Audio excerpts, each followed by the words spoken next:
சாய்ராம் வணக்கம். அப்பாவோட ஆசீர்வாதத்தோட இன்னைக்கு துவாரகமாய், அதாவது ஆகஸ்ட் 13 காலையில் ஆரத்திக்கு அப்பா தயாராகியிருக்கிறார். நீங்கள் பார்த்தீங்கன்னா தெரியும். அவ்வளவு அழகாக தயாராகி கொண்டிருக்கிறார் அப்பா. இந்த நாள் இனிய நாளாக எல்லாருக்கும் அமையணும். எல்லாரும் துவாரகமாயில் உட்காந்து இருக்கிறாங்க பாருங்க. ஆரத்திக்கு தயாராயிட்டாங்க மக்கள் எல்லாரும் உட்காந்து. அப்பாவோட ஆரத்தி அங்கே உட்காந்து பார்க்கும்போது மிகப்பெரிய சந்தோஷம் அவங்களுக்கு கிடைக்கும், மகிழ்ச்சி கிடைக்கும், வேண்டியது கிடைக்கும். பாபா துவாரகமாயில கிட்டத்தட்ட 60 வருஷமா இருந்து மக்களை எல்லாரையும் நேரடியாக சந்திச்ச இடம் அந்த துவாரகமாய். அந்த புண்ணிய இடத்துல உட்காரத்துக்கே நம்ம புண்ணியம் செஞ்சுருக்கணும். கண்டிப்பாக இன்னைக்கு எல்லாரும் அங்கே உட்காந்துருக்கிறாங்கன்னா அவங்க எல்லாருமே இன்னைக்கு புண்ணியம் செஞ்சவங்க.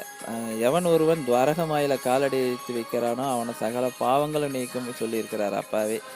சாவடியும் சரி, நம்மளுடைய துவாரகமாயும் சரி, அவ்வளவு நம்மளுடைய பாவங்களை போக்க மிகப்பெரிய இடமாக இருக்கிறது. அந்த இடத்துக்கு கண்டிப்பாக நீங்கள் ஒரு முறை போவதற்கு முயற்சி பண்ணுங்கள். முன்ன மாதிரி இப்போ கஷ்டம்லாம் இல்லை. ட்ரெயின் இருக்குது, ஃப்ளைட் இருக்குது. ட்ரெயினு நீங்கள் ஒரு 2 மாதம் முன்னாடியே புக் பண்ணிட்டீங்கன்னா ஸ்ட்ரெயிட்டு ட்ரெயினில் போய் இறங்கலாம். எவ்வளோ வசதி வாய்ப்புகளை இப்போ உருவாக்கி கொடுத்துருக்கிறார். ஒரு முறையாவது நீங்கள் ஷிரடிக்கு போய் அப்பாவோட தரிசனத்தை பெற்றுக்கொண்டு வாருங்க. இந்த சாவடியில் அப்பா எவ்வளோ அழகாக உட்காந்துருக்கிறார் பாருங்க. அவ்வளோ காலை காலை நேரத்தில் நீங்கள் அங்கே போனீங்கன்னா நமக்குள்ள ஒரு பெரிய எனர்ஜியே கிடைக்கும். அவ்வளோ பெரிய எனர்ஜி நமக்கு கிடைக்கும். அப்பா சக்தி நமக்கு கொடுப்பார். நீங்களும் ஒரு முறை சீரடிக்கு போய் அப்பாவோட பரிபூர்ணமான ஆசீர்வாதத்தை பெற்றுக்கொண்டு வாருங்கள். இந்த காலை நேரத்தில் நீங்கள் எல்லாருமே அப்பாவோட ஆசீர்வாதத்தை பெற வேண்டும் என்று நாங்கள் நம்மளுடைய சாய் பிரேயர் சென்டர் சார்பாக உங்களுக்காக நாங்கள் பிரார்த்தனை பண்ணுறோம். சாயராம். ஓம் சாயராம். ஓம் சாயராம். அல்லா மாலிக்.